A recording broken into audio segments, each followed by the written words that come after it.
Okay, welcome everyone. We have a lot of people entering, so I'm gonna invite anyone to introduce themselves in the chat, maybe say where you're coming from, what your role and excitement in data science education is. And I'll give us a few more minutes to let everyone kind of get settled. Whether it's 6 p.m., whether it's 3 p.m., we're excited to have you on tonight's webinar.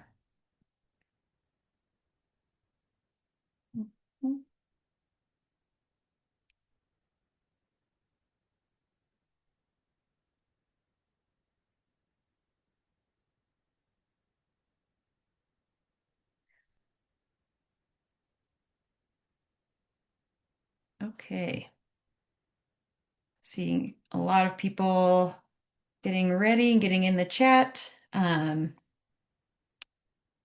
going to go ahead and officially start kicking us off. Please feel free to keep introducing yourselves. And if you're having any technical difficulties or problem hearing me or seeing the screen, please just let us know. And then if you have any questions about the material as we're going through, go ahead and pop those questions in the chat. We'll have a lot of chat moderators either able to answer your question as you're asking it, or we'll be able to pull those questions for the end if we hopefully have some time for Q&A at the end. So good afternoon slash good evening, everyone. We are thrilled to have you here for today's discussion. On behalf of Data Science for Everyone, welcome to our 2025 update of the data science state of the field and where we're at. We feel like we've made a lot of progress this last year, and we're excited to show you how the landscape of data science has changed and what still needs to be done in the educational sector. Um, I'm going to introduce myself since I've already asked you guys to introduce yourselves in the chat.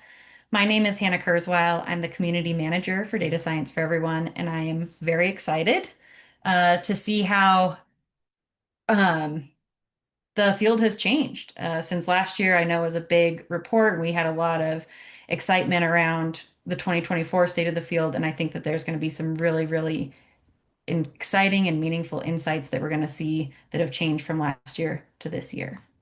Before we get started with that content, I wanted to give a little bit of background on DS4E and what we do, in case there's anyone that isn't familiar with our organization. We are a national organization. We work to bring data science and data literacy skills into every K-12 classroom. We realize that as our world becomes increasingly data-driven, the push for data literacy has become more and more imperative. We currently work on 4 pillars. You can see there on the slides. We are trying to raise awareness. We gather and catalyze classroom resources. We build up communities, and we work on policy as it relates to data science education. We are so excited to back up this slide with action by highlighting some of the phenomenal um, things that have been happening in the field. Before we get going, I do want to talk a little bit about our community standards. We welcome members from all different backgrounds and levels of experience with data science education. We've established a code of conduct that creates kind of what we hope is an environment of respect and inclusion and effective communication for our chats and for our webinars. You can learn more about our community standards, including if you want to report any violations on our website. So I'll drop that link in the chat right now. And then we do ask that you stay muted as we're going through the webinar and information, just so that no background noise disrupts the speakers while they're presenting. But if you have questions, please go ahead and drop them in the chat, and we'll hopefully get to those at the end. And so, with that being said, it is now my distinct pleasure to introduce our Rockstar team members that are going to lead us through tonight's webinar. First up, I'm going to highlight Mahmoud Harding. He is our instructional design director. He's going to give us an overview of kind of the boots on the ground feeling that he's gotten this summer after traveling to several summer conferences and seeing how data science education has permeated in different audiences. Next up, I'm going to transfer it over to Sean, who is our data and policy analyst, and he's going to walk us through what we've all been waiting for. What is the state of data science education this year? What has changed from last year? What new information and insights do we have? And then I'm going to wrap it up with Hannah Weissman, our manager of strategic initiatives, and she is going to build off kind of what we have learned to help guide us in the path forward as we continue to advocate for data science education and making change. So with that being said, I'm going to hand it off to my colleague Mahmoud, and he is going to take us through what he learned this summer. Right. Can everyone see that?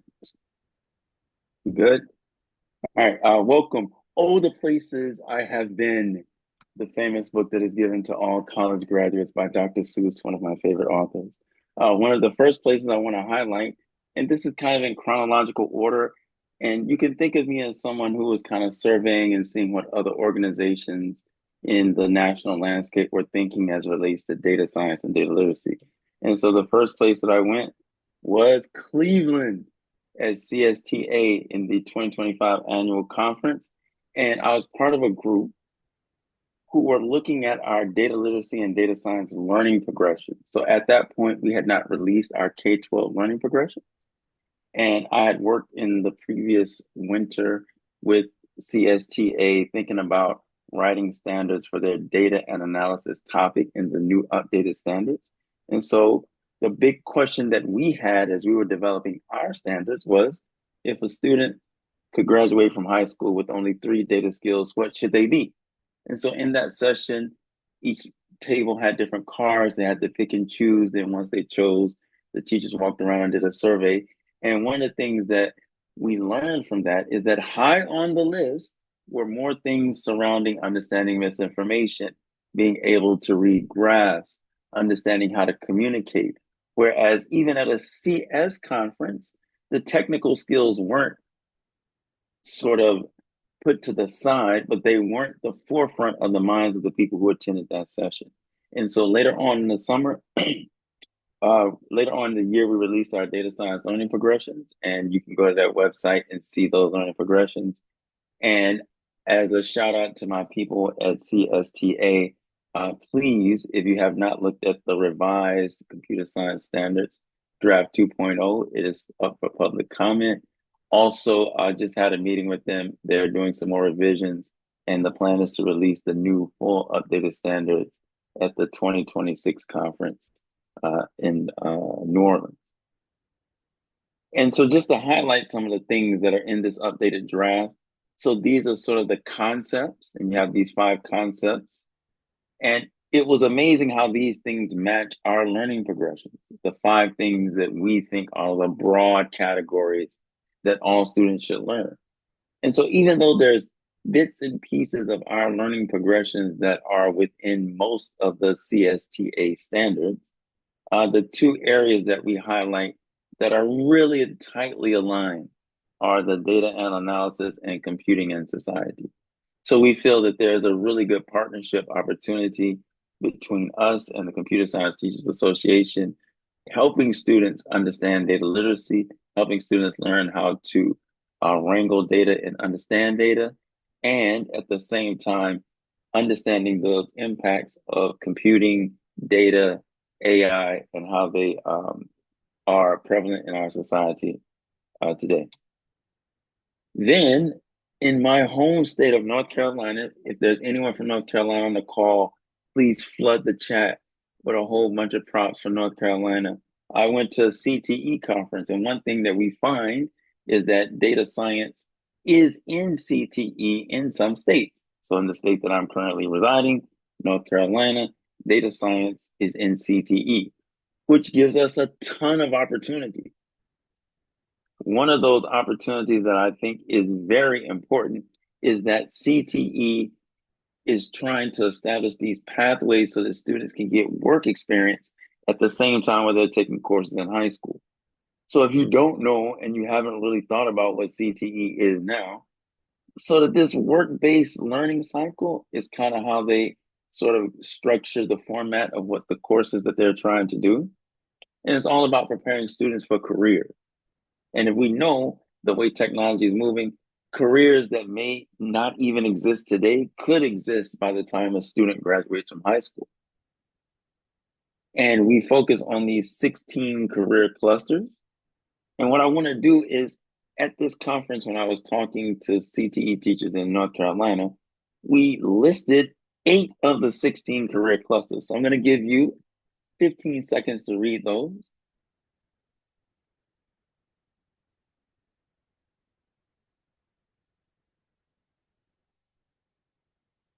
And then I'll pose to you the question that I posed to the audience when they were in the presentation.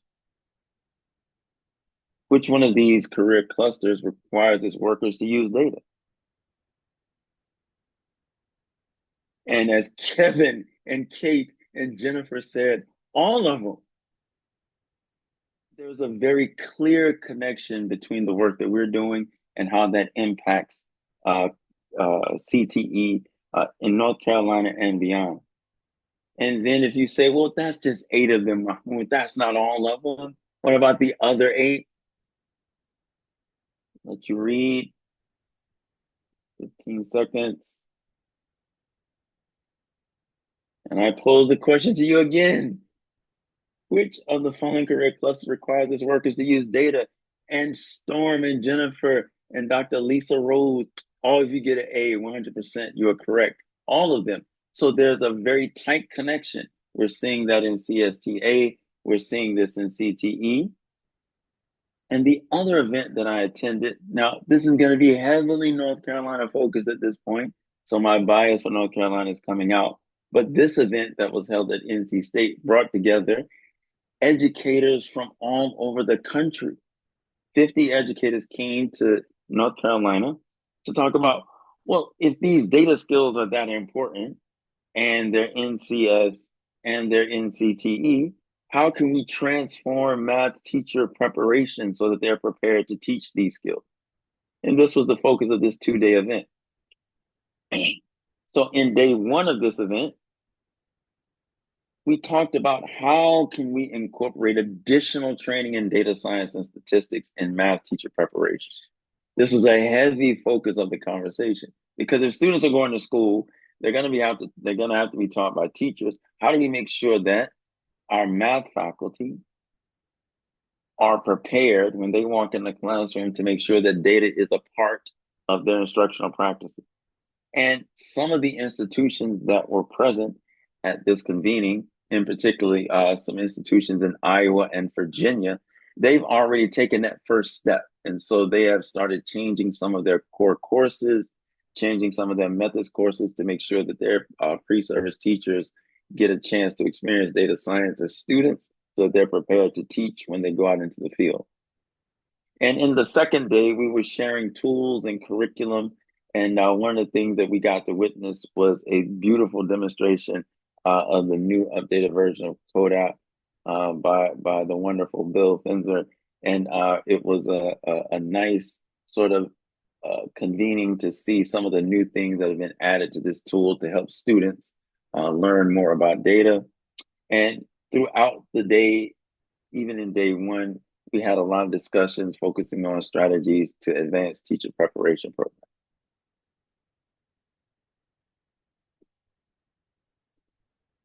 And after this, I was at the North Carolina School of Science and Mathematics. Each year for the past 3 years, they've hosted a Data Science Summer Institute. That Data Science Summer Institute is on the campus of Morganton in the western part of North Carolina. And it has some sponsorship that allows North Carolina teachers predominantly, but if there's space, teachers from other states can come to experience what it means to learn how to teach data science. And so the cohort model is very interesting because you have 2 types of teachers who come. There's a group of teachers who come for the first time and they go through basic fundamentals of data science and learning about tools. And then there's a second cohort that does some more advanced things. They work on developing lessons and it's a little more intense.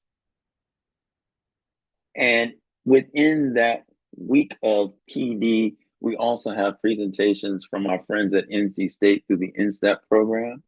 If you don't know about the InStep program, it provides free resources for teachers to learn about teaching data science and statistics. And one quote from Chris, I know him very well. He's an incredible teacher. I'll give you 15 seconds to read his quote.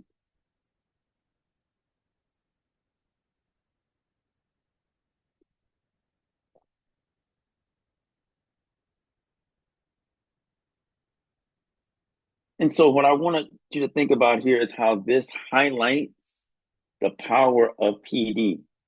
So when we teach our in-service teachers, we are making sure that there's professionals in the classroom who have experience teaching But when we also provide preparation for our pre-service teachers, you sort of have these two groups coming together in the classroom, working together and advancing data science education. This one is going to strike you as odd because I went to the Journal of Economics Teaching, the symposium at the Federal Reserve in St. Louis. This group of people are economics teachers who are super geeked out about teaching economics. And what did they want to learn? We talked about how can we reposition economics instruction around storytelling and data literacy. And we made a slight change and we called it data skill. And we defined data skills as data literacy and data science. So this large organization of people who are focused on instructional practices for economics are interested in how can we make sure that data literacy and data science are in our instructional practices.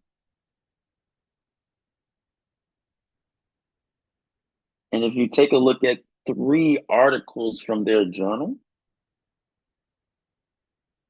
they've already started back in 2017 creating infographics. 2019, someone wrote about data literacy. And in 2023, someone wrote about integrating data science.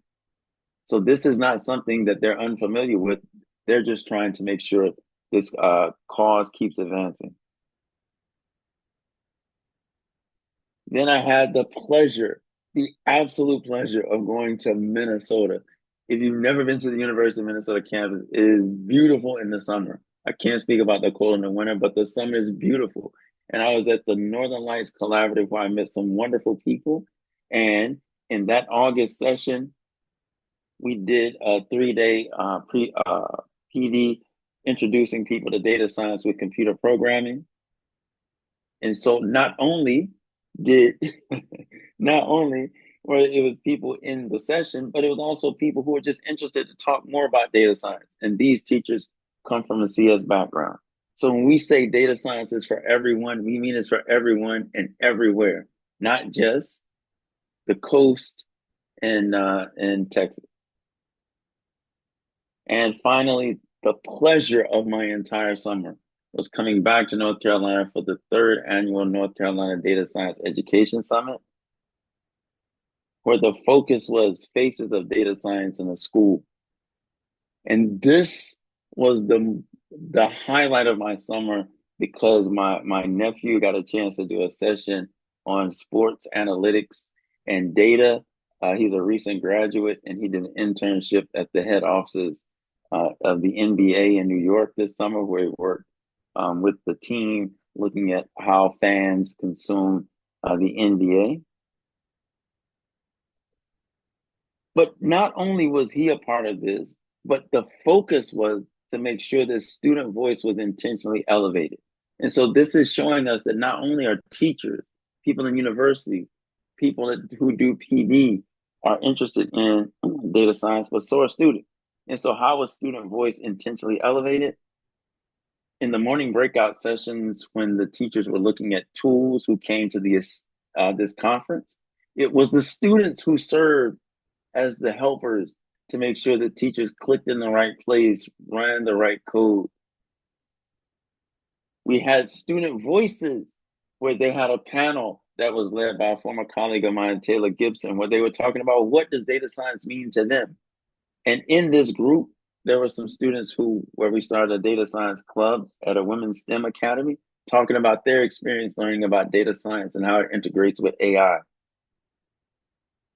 We also had students participating in the industry insights, how professionals use data science. We had someone from Gartner come and speak, and students had lots of questions about how they use data when they're doing consulting. We also had a student showcase where students as early as middle grades did short lightning talks about their experiences with data science in summer programs. And now the highlight of the evening is we're going to talk about the state of the field. And as my colleague Sean gets ready to share with everyone, I want to thank everyone who was at every place that I went this summer. I had a wonderful time. I want to continue to build relationships across all of the different organizations. so that we can truly say that data science is for everyone in every grade and in every subject. And if you're ready, Sean, I'll stop sharing and you're on. Hey, thanks so much. I really appreciate that super warm introduction. Can everyone see my screen okay? Okay, awesome. I'm Sean Sukol. I'm data science for everyone's data and policy analyst and the lead author of our 2025 annual State of the Field report. I'm going to move pretty quickly here. There's an awful lot that I want to talk to you all about, and the report's about 80 pages, so we're not going to have time to cover absolutely everything tonight, but I hope to at least give you all a grasp of what's in the report. The 2025 State of the Field is a PDF report, but we've also developed an interactive tool to visualize and explore the data. And we'll drop that link in the chat for you all to have a look at and maybe even play with while I do a little bit of talking here. I'm going to take you all on a walkthrough of what you're going to find in the PDF and on the website. So in 2024, Data Science for Everyone published the first edition of our annual State of the Field report. This is our second round. The main goals of the report are twofold. We want to describe the policy landscape of data science education in K through 12, and also to identify where students are receiving that data science education. So the State of the Field scope is therefore divided into two areas. There's policy implementation on the one hand, and then quantitative data on student enrollment and teacher professional development on the other. Let's start off with policy implementation. The most important aspect of our policy analysis is a three-tier system that we use to categorize each state. You're a tier 1 state if you've adopted a data science course code into your state course catalog. You're a tier 2 state if you've adopted data science course pilots, course sequences, or teacher professional development programs. You're tier 3 if you've adopted data science learning standards or learning frameworks. And the tiers aren't cumulative. You don't have to adopt a state course code to be tier 3. You can jump straight to learning standards adoption like they did in California. Right now, 13 states are tier 1, 14 states are tier 2, and 7 states are tier 3. And while we're looking at the map, I want to highlight this is the really exciting news that I want to point out. There's been some changes from last year. The District of Columbia, Kentucky, New York, and Tennessee all moved from no tier to tier 1 by adopting a statewide course for a data science. Montana moved from tier 1 to tier 3 when they revised their math standards to include concepts relating to data literacy and data science. North Carolina moved from tier 1 to tier 2, very exciting for you, Mahmoud. They featured data science professional development opportunities for statistics teachers. And Arizona moved from no tier to tier 2 due to a teacher professional development program that they run in partnership with Arizona State University. So those are the kinds of policy implementations that we want to see to move a state from one tier to another. And while we're talking about tiers, an important note about tier 1, that course code adoption tier, is the existence of SCED, the School Courses for the Exchange of Data. This is developed and maintained by the National Center for Education Statistics, and it's a voluntary but widely adopted classification system for state course catalogs. It's currently version 12, but any state that's adopted version 10 or later has data science courses in their statewide course catalog. And that's these three courses: data literacy, data science, and data science applications. So if you've adopted SCED version 10 or later, you're automatically a tier 1 state at least. Here's what the tiers look like in practice. We don't have time to review every state, but I'll give you an example of one state for each tier. We have a summary sheet at the back of the PDF for every state that includes information on course catalog adoption, student enrollment and teacher professional development, and policy implementation, including data science for everyone's activity within the state. And these are cutouts from those summary sheets. I'm going to pick on Alaska first because they have a high value when you sort alphabetically. They're untiered because they don't have a statewide course code. In fact, they don't actually have a statewide course catalog. They also don't have data science pilot programs, professional development, or learning standards, so they're no tier. You'll note here that we recorded 86 students, but 0 schools. That's because somebody told us that they had data science students in Alaska, but they didn't give us information on the specific schools in which those students are found. We're going to talk a little bit more about the limitations of our data collection process in just a little bit. Moving on to Colorado on the right, they're tier 1 because though they don't have an official data science pilot program, teacher professional development, or learning standards, their course catalog is SCED compliant. And so they do have data science course codes in their state course catalog. So they get to be a tier 1 state. Arkansas is tier 2. They don't use SCED, but they have developed a 3-course data science pilot program. And you can see at the bottom of the sheet that we have a short write-up on that program and what it involves. California on the right is tier 3. So even though they don't have data science courses in their state course catalog or teacher professional development programs, they have included data science in their statewide math framework. And that's representative of a more challenging policy implementation and a higher bar to clear than course codes or pilot programs. So we rank them in a higher tier. Let's move on to student enrollment and teacher professional development. We collect data from 2 primary sources. First, from reporting by state education agencies themselves, and second, from learning content developers in our content partner network. State education agencies, by definition, only provide us with data science student enrollment when there's a dedicated course code. That's a course that's dedicated to data science education. But if data science education is provided via integration into existing courses, it's not going to have a dedicated course code. So you can imagine, for example, like an Algebra 2 class with a unit at the end on data science. That's going to be reported at the state level as an Algebra 2 class, not as a data science class, but we still want to collect that information. We call that content module, and we collect data on where it's happening from organizations in our content partner network. The upshot here is that we combine reports from state education agencies and our content partner network and aggregate them into a unified data set. But a significant limitation, and I can't say this enough, you're going to hear me say it again, not every state education agency gives us data. So let's take a look at the numbers. In the 2024-2025 school year, we identified 70,190 students receiving a data science education. That was split not quite evenly between students who received an education via a dedicated data science class. That's a class where the purpose is data science education, and a class that included a data science content module. We identified those students across 958 schools delivering data science education that was overwhelmingly in public schools. And we also identified 158 public school districts with district level student enrollment.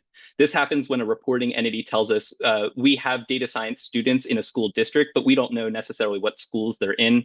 We still want to capture that information, and we include them in our data set as well. We also identified 3,091 teachers receiving data science professional development across an estimated 23,121 PD hours. And by definition, these are undercounts of the true numbers of students receiving data science education in the K-12 system across the US. We know for sure that we miss student schools and districts where data science education is happening. And on that point, there are some methodological challenges and limitations associated with this method of data collection. Like I said, not every state reports data to us year over year. Also, the data reported by organizations in our content partner network is generally proprietary and needs to be anonymized. We do that by reporting in state aggregates. We also made significant methodological changes from last year to this year with regards to the data reported by our content partner network. We always try to avoid estimations wherever possible. And this year in particular, we insisted on reporting by state geography at an absolute minimum. So that meant that students had to be reported by a specific school or a specific state, not as a program-wide or somewhere in the United States. So those challenges mean that the data that we collected this year are generally not comparable to the data that we collected last year. We plan to start year-over-year comparisons that are apples to apples with next year's data. And we're really looking forward to that. So I'm sure you're wondering, where are the data science students in K through 12? The really short story here is that California is way out ahead of other states. This is probably a question of population, but also has to do with where organizations in our content partner network are doing the most work. You can see here on the map, Alabama, Arkansas, Utah, and Virginia, they're all shaded a little bit darker. They all have statewide programs dedicated to data science education. Here's another look at the same. I'll leave this up for a little bit for you to find your own state. This is where we see data science student enrollment by state. Again, Alabama, Arkansas, Utah, and Virginia all have statewide programs dedicated to data science education. And I think that's part of the story for their elevated enrollment numbers.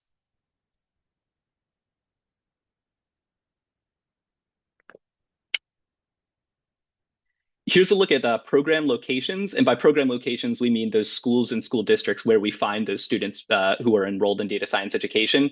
These are not necessarily congruent with student enrollment totals. You can take a look at Indiana in particular for an example of this, and we'll talk more about them shortly. Remember, of course, we classify each programmatic instance of data science education as either a full class on data science or as a content module that's part of a larger class. So here's that breakdown. This is where we see students enrolled in dedicated data science classes. You can see just by visual inspection on the map, especially California, Arkansas, and Ohio. And this is where we see students enrolled in classes where there's a data science content module that's not in a class that's dedicated to data science specifically, especially in Indiana and Alabama. I said we talk about Indiana. They're a special case where their topics and computer science course description specifically references student learning in data science. So we chose to count that as a content module instead of a full class. And many of the instances in Indiana only have a few students or even just one. So again, not necessarily congruent with student enrollment totals. We also receive data on student demographics from some, but not all state education agencies. So this isn't an apples to apples comparison year over year, but I want you all to have a look at it anyway. The state education agencies that report data to us, again, it changes year over year. And not all of them choose to report demographic data, even as they choose to tell us about students who are enrolled in data science classes. This year's data was reported by the state education agencies of Alabama, Connecticut, Iowa, Illinois, Indiana, Massachusetts, Nebraska, New Jersey, New York, Utah, and Washington. So we do have a good set of states reporting, but of course, we'd rather have everybody. You have gender on the left and student status on the right. Notice that even as the reporting entities changed year over year, the demographic data that we have is relatively stable. So we have some confidence in our measurement tool here. And you can think of these as a sample of the larger population of students receiving a data science education across the United States. Regarding gender, obviously, I want to note the slight male overrepresentation there. And regarding student status, I want to say that these are within shouting distance of the national student population. In 2021, 52% of US students received free or reduced cost meals. 14% of students were served under the Individuals with Disabilities in Education Act. 3% of students were served by Section 504, and 10.6% of students were English language learners. Here's a look at aggregated state education agency reported race and ethnicity. Again, this is not an apples to apples comparison. I can't say it enough. The states that report data to us changed year over year. And these data are reported to us as state level aggregates. So it's a little bit challenging to understand why they don't exactly match national K-12 demographics, but we're looking into it and obviously very interested in getting to the bottom of that.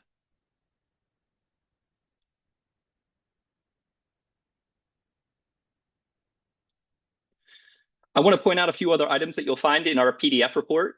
This year, we did 5 implementation case studies. These are for readers who are interested in starting data science education in their own classrooms and districts, but who don't necessarily know where or how to begin. These are in-depth stories of how others have stood up data science education on their own, maybe even similar contexts. We try to include a wide range of implementation contexts from local schools to state education agencies across the country. This year, we did stories on a school district in Flint, Michigan, KIPP NYC charter schools, a public high school near Chicago, Loudoun County Public Schools in Virginia, and the Alabama State Department of Education.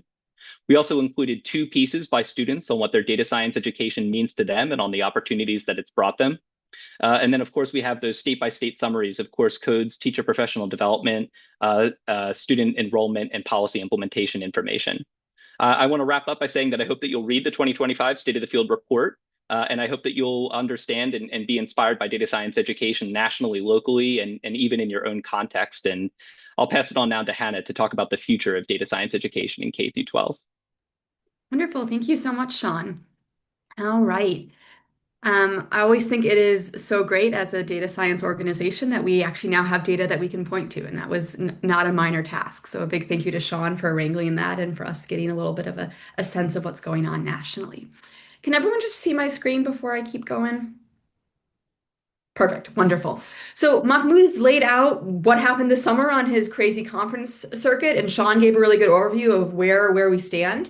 And I'm going to talk about where we go from here, both as an organization, but also more broadly in the data science community. And please feel free to put questions in the chat. I may stop if the question feels really relevant to that slide, or I'll answer it after.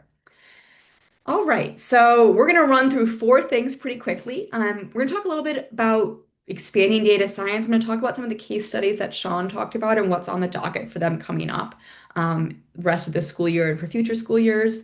We're going to talk about some policy updates around standards revision and modernized Algebra 2, and then some upcoming events in our world. So we'll dive right in.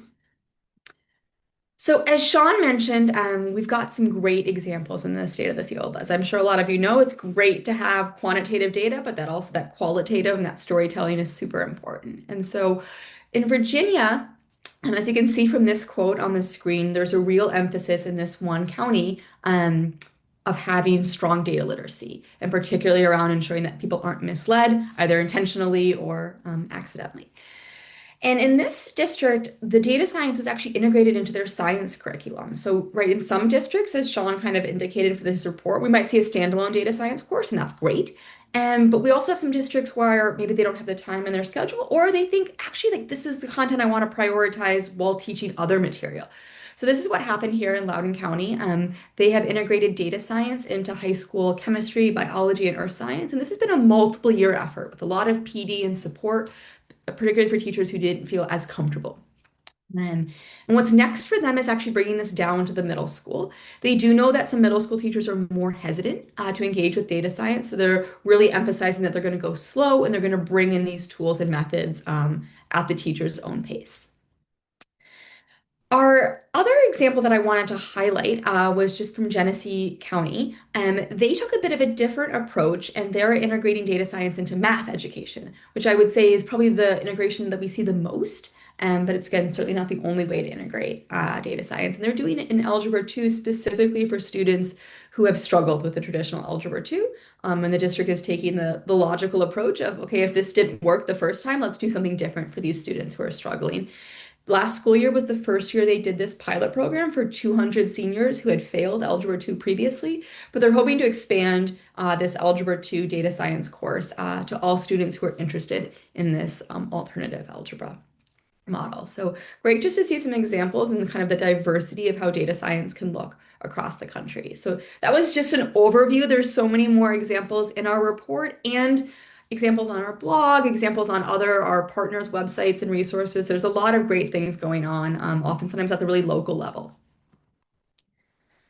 So now I'm going to zoom out. While there is great work going on at the school and the district level, there's a lot of schools and there's a lot of districts. For those of you who want a fun trivia fact, there's over 25,000 public high schools in the United States and a whole lot more middle and elementary schools. So it's not enough to just have really great work going on at the school and district level. We also have to think about the statewide ecosystem. And standards revision is a really key way to think about that. So I'm going to highlight two states. North Carolina is one. They're currently in standards revision. I promise we do love all states equally, but North Carolina is getting a lot of love here. So they're currently in standards revision. And they came into the standards revision process recognizing that they might need to make significant changes to their math standards. And so to guide that, they actually started with a statewide survey. And they came out with two really concrete themes that are not unique to North Carolina. One is that the breadth of content is too wide. This is a common thing in math. As a former math teacher, and I'm sure there's some math teachers in the room, knowing you have to just race through every topic. And in particular, Algebra 2 is a course that's really identified as having just way too many topics often. And something else that folks identified from this statewide survey was the dual need to emphasize more foundational math skills and make career connections. And so the response from North Carolina to address these two concerns has been twofold. One, to increase the role of statistics and data science, viewing that as a foundational skill throughout K through 12, and also knowing in the high school level can be a stronger career connection there. And then they've actually made a more dramatic change to their Math 3 course, which is their version of Algebra 2. They use a more integrated approach in North Carolina. And they've actually created two new courses, Applied Statistics and Data Science and Mathematical and Statistical Modeling. So some really exciting things in North Carolina, really responding to what they're hearing from on the ground is that our current math education isn't quite meeting the moment. And so those standards will be up for a vote this coming summer and will be implemented in 28-29, which will certainly be here sooner than I think we all care to realize. And then the other state that I'll highlight is actually a pretty similar story, which is Utah. And they are similarly integrating data science throughout K through 12 with a specific strand. So really calling out that data science, making it very clear. And then in high school, they're really doubling down on the opportunity for students to go deep in data science. So students can choose multiple pathways beginning in 11th grade, including a dedicated data science pathway. I think a lot of you are probably familiar that math pathways and pathways in general has become a real hot topic in education. I know we have folks from the Data Center on this call who do a lot of great work in this area. And so we're excited to see pathways and data science coming together. So that was only 2 states. So what's going on with the rest of the states around standards revision? First of all, we very much believe as an organization that standards are such an important lever for making change. And we can offer support to help that lever on its way. So some of the support that we can offer are recommendations during the revision process, either in public comment or even before public comment for standards. We're very willing to work with standards revision committees or state departments of education. We can match states and districts with professional development or provide them curriculum supports. And we also have model learning progressions, which have been mentioned and I think dropped in the chat a couple times. And these model learning progressions address 83, which is kind of a funny number, 83 competencies that we think students should develop to become truly data literate in the 21st century. And these competencies are really designed to help guide states as they're thinking about implementing more data science in any subject. And we currently have data neutral subject learning progressions, but we are going to be in our phase 2 specifically developing science learning progressions, social studies, and math. So as states go into revision cycles for any of these subjects, we'll have resources on what does it look like to teach data science in 5th grade in social studies. So really getting to that level of granularity to help states bring data science into their standards. All right, we're halfway through my updates here. Another update is this growing momentum around modernizing Algebra 2. So I mentioned that a little bit with Genesee County and creating an Algebra 2 course that integrates a lot of data science. But this is actually going on a statewide level as well. And generally, how this looks is that states are relocating certain more abstract concepts from Algebra 2 into pre-calculus. So not getting rid of these concepts, but saying this isn't quite the right class for them to be in. And then bringing in more data science applications in real world scenarios. I think we all either remember saying it ourselves or have heard someone say, like, when am I going to use this? This doesn't feel relevant. I was in a summer school this summer and heard many students say that exact same thing about math. And so really acknowledging that this is the last math class that some students will take. So how can we make sure that experience really has applications for the real world context? So the states that are engaged in this on a statewide effort are Georgia. They have an advanced algebra course where they're bringing a lot more statistics and modeling into that course. Tennessee. Tennessee has done a pretty big standards overhaul around their Algebra 2. And I see a question about some of the concepts that are being relocated into pre-calc. So some of the examples in Tennessee are reducing complex numbers in Algebra 2. They put that into pre-calculus. And then Washington. So Georgia and Tennessee took kind of a similar approach and an update to their whole Algebra 2 curricula. And districts at the moment are not required to go down that path, though I think that is likely where the state may go. Washington's taken a bit of a different approach where it's a pilot program. The first semester of Algebra 2 is fairly traditional. And then students are going to apply that information from first semester in second semester in a really applied way. And they're receiving support and learning from the state education agency. And I know we have Arlene on the call who helped lead that work in Washington. So a big shout out there. All right. So now we're going to come on back to concrete stuff. I think we've been talking a lot about kind of abstract policy things and things generally going on in the world of data science, but we've got some concrete things to share as well. One is that you guys might remember we did a call to action for states last year. This is where we sponsor states and support them in having a statewide summit that brings together teachers, administrators, higher ed industry to really figure out what data science is going to look like in their state. We received a ton of great applications. We only could pick 3. And so we have picked Indiana, which is actually happening this December. They've hit the ground running. Colorado and Pennsylvania. So no North Carolina on this slide. Similarly, and something that I really want to draw everyone's attention to is we're doing a somewhat similar call around the district level. Right, as we've shared, there's a lot of great work going on in the district level, and there may be some districts that are in a place that their state isn't yet, and they want to further advance. And so we are having a data partners program where districts can apply for this program, and you are partnered with a project manager that will help either bring data science or expand your existing data science, which is a very exciting thing. And it's also offered at no cost. And so, particularly in this environment in which a lot of states and districts maybe have felt like costs have been cut and don't feel like they have the funds to be as innovative, this is hopefully a way to fill that stopgap and still be bringing innovative practices to your district. And then I know 2027 feels a long way away, but it will, I guess, be here before we know it. And so we are going to have our second annual K-12 Data Science Summit. We had our first one in January. It was tragically before I was hired, and I was not invited, but I hear it was very great. So I'm looking forward to the one in 2027, and certainly much more information to come.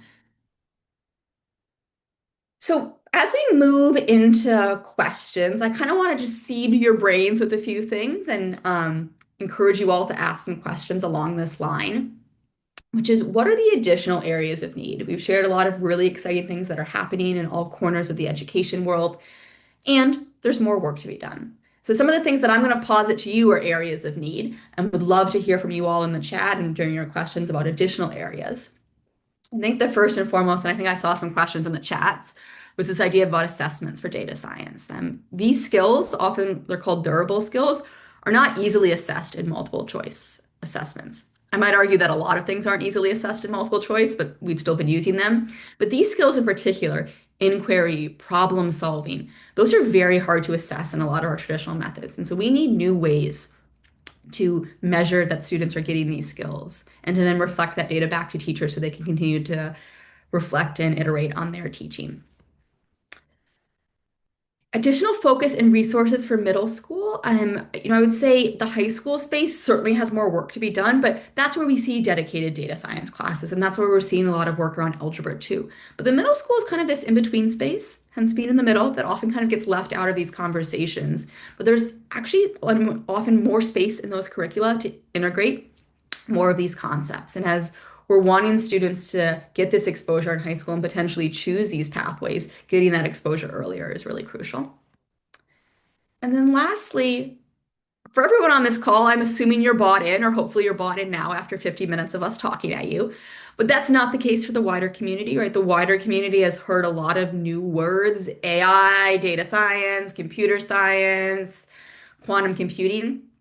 And there's still a real need to explain what we mean when we talk about data science education, how that looks at different grade levels, why it's important. So that's still a really big need in the community. So my question to you is, what are the other areas of need? So again, feel free to drop them in the chat or devise a question that encompasses them, or just be meditating on this in the next couple of days. This is not the end of our collaboration and communication with you all. And so as we celebrate the great progress we've made, we also want to think about where we continue to go. So I am now going to turn us over to question time. I'm 1 minute early, so did one there. So I know we have some questions in the chat. I'm going to turn it over to the other Hannah who's going to moderate that and kick us off.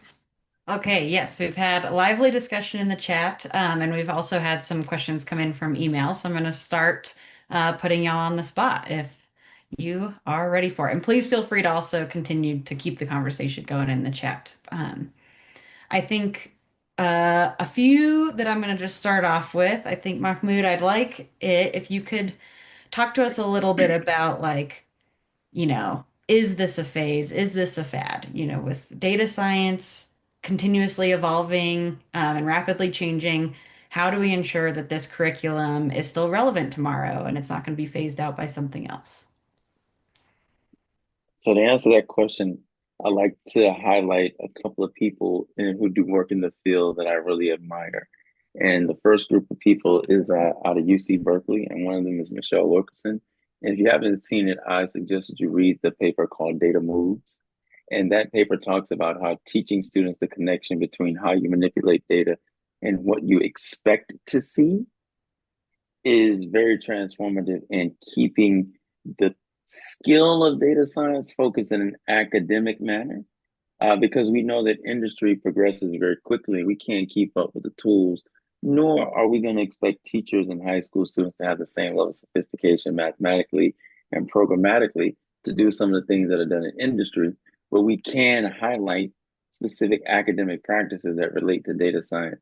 Also, I would think that if we talk to our NCSS, who was the first group that we hosted this summer for AI and ethics. I think AI, data science, data privacy, data governance, all of those things are now societal issues.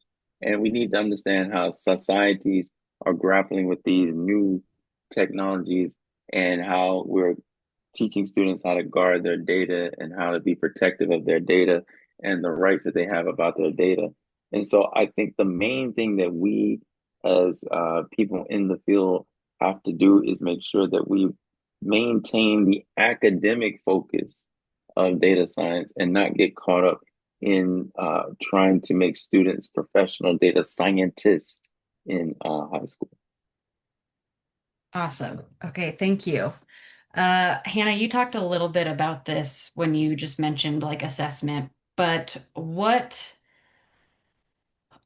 data do we have, if any, or even like theoretical pedagogical practice do we have to motivate schools and districts and teachers to implement data science into their curriculum? Whether that's like, do we have some information on student outcomes or assessments, or what do we have and why should we do this? Yeah, great questions. The answer is we have a little bit, and we're going to have more. The first data point that I would love to draw everyone's attention to is from Tennessee.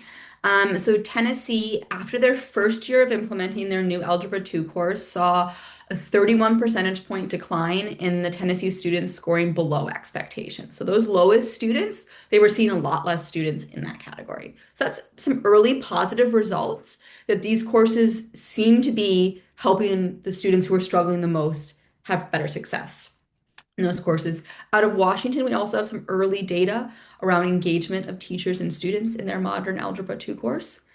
And I want to acknowledge that we don't have the widespread kind of data that I think we would all love to have about integrating data science is dramatically changing student outcomes. We are doing a greater study of Washington and Georgia, and we'll hopefully within the next year or two have more data to report out on. And we're also going to be continuing, as we still strive to have like more student outcome data, we'll also continue to be collecting anecdotal data and more qualitative data. But it is something we definitely recognize that there's a lot of interest and excitement around these approaches that we very much believe in are very salient for teachers and students. And we're monitoring as things are being implemented, and we're continuing to surface as much resources as we can, and also looking internationally to bring in as much international resources as possible. So there's more to come, but I do want to acknowledge that there is no state that's been doing this for 15 years where we have all these longitudinal outcomes. But hopefully soon we'll have more. Yeah, I think it's totally acceptable to understand that we don't have enough data yet. But I think that there are some pretty strong anecdotal evidence of teachers being like, wow, my students aren't falling asleep on their desks. And I think that's an important thing to highlight too. Okay, next one that I want to talk about is a kind of this intersection of data science versus statistics versus AI. What's important? Are they competing? How are they working together? Mahmoud, what do you think? So again, I'm going to lean on some great people who work at IDS, Introduction to Data Science. They compiled sort of this list, and Rob Gold is and he's one of the leaders there. And he talks about like what is different from traditional high school statistics and AP stats when you compare it to sort of data science. And I'll just highlight a couple of things that he talks about. In traditional statistics, we don't really necessarily talk about data in different formats. So in data science, we can talk about data that's image, sound. Uh, Also, in typical AP stats or high school statistics, we may look at one, two, three variables. In data science, we're going to look at many variables. And sometimes we're going to analyze those categorical and numerical, and even sometimes time data in the same sort of learning activity. And the last thing that I think is the most important thing is that in a traditional AP stats course, you're thinking about formal statistical inference. So students learn about formulas, they get some descriptive statistics from some sort of sample, then they use a formula so they can help them make inference. But when we're doing data science, we can do informal statistical inference using computing and computation. And when we're using those tools to do informal statistical inference, it also opens the door for students to understand how reproducibility and process are key to science and research. So those were the things that I would point out. And if you're interested in knowing more about them, you can contact me, and I can get you in contact with the people at IDS, and they can explain more. Sorry, a new person has entered the chat. I apologize. Thank you for that. Yeah, I think a lot of people kind of confuse, like there's a lot of similarities and but also a lot of differences. And I think it is important that as a field of people very passionate about advancing this data science education, that we understand that consistent messaging is only going to help us in that regard in terms of when we're trying to say like what is what and talking to larger districts and state leaders. Okay, just wanting to be aware of time. I think that I'm gonna layer, kind of go down to our last question. We've had several good ones, but I think we're gonna say, what do we know, if anything, about whether we should be implementing data science as standalone courses or integrating them into other disciplines? Just off the cuff, what do we think? I'll start with Sean. Maybe you can give us a little bit of background of, do we have numbers of how much of each we have of these? That is a very good question. In terms of student enrollment, it was split not quite evenly this year. So I think that the data itself might be biased depending on how much of it comes from our content partner networks, and how much of it comes from the state education agencies themselves, because state education agencies, by definition, only provide us information on dedicated data science classes. They don't provide us information on classes where there's a data science content module, we call it. Um, for me, and I won't speak for any of our other panelists, but I think, you have 50 states, 50 little laboratories of democracy. There's a lot of different ways to go on this, and I would like to see states implement the data science education that's most relevant, that's most meaningful in their own context. I think that's a good point. Mahmoud, what are your thoughts?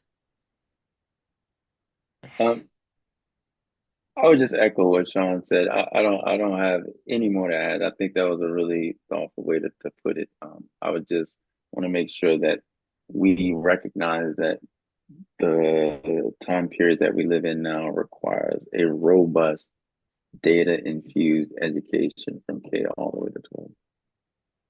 Just the one other thing I'll add, Hannah, is I don't think that it has to be binary. I think particularly in the elementary and even the middle school space, integrated is probably what makes the most sense based on the school schedule. But in high school, there is potentially that time to have a standalone data science course. But we know a lot of like really small schools, it's just not possible for them to add more courses to their catalog. So I do really want to emphasize it's not bad. It's not a second option to have it integrated. There's many contexts where it makes sense or it even is better for that school or population. I agree. Okay, I want to respect everyone's time. And so I'm going to wrap us up, but I will just say, data doesn't discriminate, right? It's used in every field, it's used in every subject, and I think students should have their hands on it in every field and every subject. Okay, I hate to cut off such a wonderful conversation, but I do want to let you guys go if you have other family obligations like mine have currently popped up. So if you do want to keep the conversation going, I am holding office hours. What is this? Tomorrow. So feel free to scan the QR code, and you can join me for more lively discussion about where data science is. Or if you are an educator and you want to figure out how to implement data science education in your classrooms, please feel free to sign up for that. And then if you want to jump on over, I know we've put several links in the chat for you, but if you want to get involved and you aren't signed up for our newsletter, please feel to go over to our website, and we can show you all the great things that we've been doing and maybe partner with some of you in advancing data science in your state or your area. And last but not least, we do have a resource center. You can find a bunch of fun things from the content partners that we work with that have some really great curriculum and lessons and examples that you can put into your schools to just ways that you can find data for your school or to work with a bunch of stuff in there. So I really appreciate our speakers. Thank you, Mahmoud, Hannah, Sean. Wonderful. Loved. I feel like we made a good year. And I think that 2026 seems promising too. So I appreciate everyone's time. Have a wonderful evening and thank you for joining. Thanks, everyone.